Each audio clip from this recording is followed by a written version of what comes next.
Former President Trump inviting Haley's supporters to join the MAGA movement. He invited them in a Truth Social post today. So let's chew on this. We have Dave Bossie, president of Citizens United. He's a former Trump 2016 deputy campaign manager and co-chair of the RNC convention. We have to be nice to him.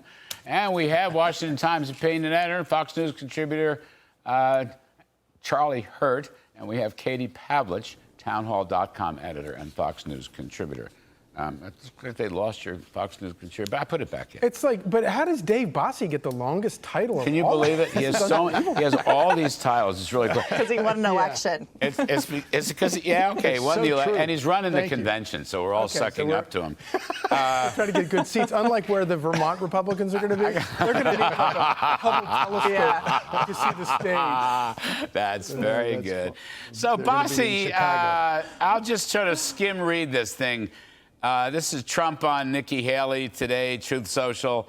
Nikki Haley got trounced last night, record-setting fashion, despite the fact that Democrats are allowed to vote in Vermont, as we just pointed out. Blah, blah, blah. Then he says, at this point, I hope she stays in the race and fights it out in the end. Well, that's not happening. And then he says, this is the key point, Dave. I would further like to invite all the Haley supporters to join the greatest movement in the history of the nation. All right, so not Ms. Haley per se, but the Haley supporters, David Bossie. How does that work? What'd you read into that whole statement? I think it's an incredibly smart thing to do. It's reaching out to those supporters of Nikki Haley's, asking them to join his movement. And look, the conservatives, whether it was in 2000, 2008 with John McCain, Mitt Romney, George Bush, for that matter, the conservative movement was always assumed that we would fall in line. And this year, we have the establishment saying, hey, we're not going to fall in line. That's what Nikki Haley basically was saying. And now it's become a binary choice. It is between Donald Trump's effort to save America and the carnage that is America under Joe Biden. And the American people now will have a simple choice between Donald Trump's Save America, Make America Great Again agenda versus more of the socialist agenda of Joe Biden. And that's really what this is going to be about. And that's why those Nikki Haley supporters are going to come to join the Trump movement over time. I mean, Charlie, I just, you look at the polls, at least the New York Times poll, of those who voted for Trump in 2020, 97% are going to vote for him again. Only 83% are going to vote for Biden. By the way, Biden lost huge chunks in his primaries. He sure did. Right? I mean, people that either voted for the little candidates or voted whatever it's called, unaffiliated, or we don't like Joe Biden, or whatever the numeraire was.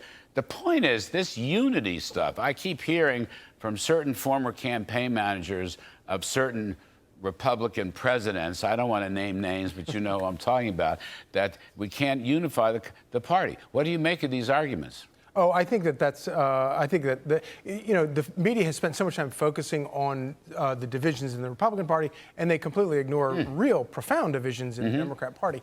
But no, and the idea that somehow Nikki Haley, that Donald Trump is the one that needs to sort of break bread, extend the olive branch to Nikki Haley, I don't think that. I think she's overstating how much her influence is within the party.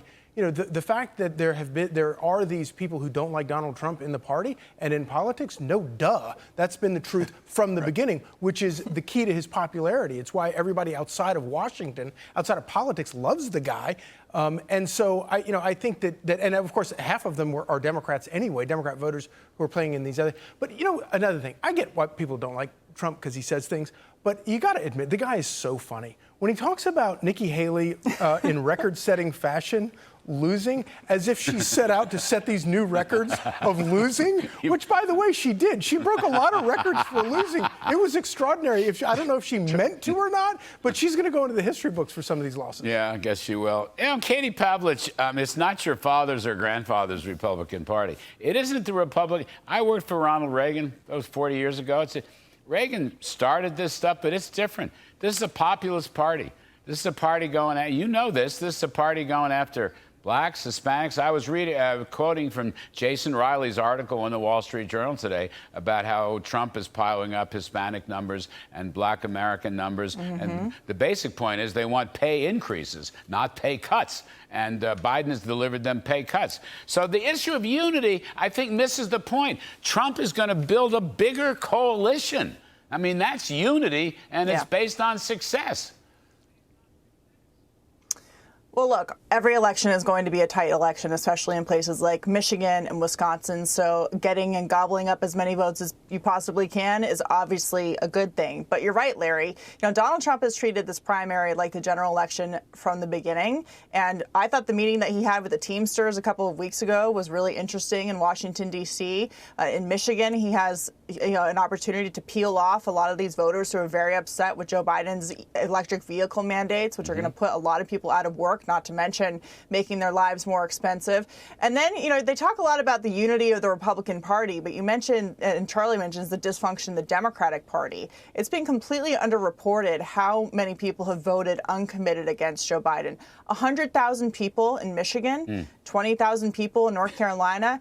In Michigan in particular, Joe Biden ran the first time the third time, I believe it was, for president, as this moderate unifier who was going to, bring the country together. And he's really been a far left president. And now he has this problem in a place like Michigan that he has to win if he wants to win re-election, where he has to kowtow to Rashida Tlaib, who is a member of the squad promoting a pro-terrorism agenda in that state. So he's the one who has to figure out how he's going to keep that coalition together while also not allowing coalitions that have been typically for Democrats, black voters, Hispanic voters, from falling apart as well. I mean, you look at the fact that he's down to 66% among African-American voters, 49% with Hispanics, with the border being an issue they think is helping them with that demographic.